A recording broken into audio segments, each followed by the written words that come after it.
mu masengesho honyine no tuneshereza umwanzi. Mu masengesho honyine no duherwa imbaraga. Mu masengesho honyine ni imisozi yika.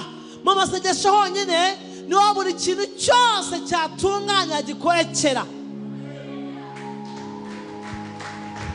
Ntushobora gukiranuka udasenga. Ntiwanesha udasenga.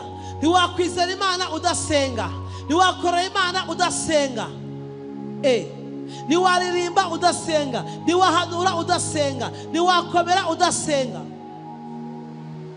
Mu masengesho niho honyine gusa tuneshereza ibyaha, tuneshereza abademoni, tuneshereza. Umwami Yesu mu minsi 40 niho Bibiliya itwereka ko Satani yaramusanze ari muri 40 araneshwa burundu, aramunesha arikura.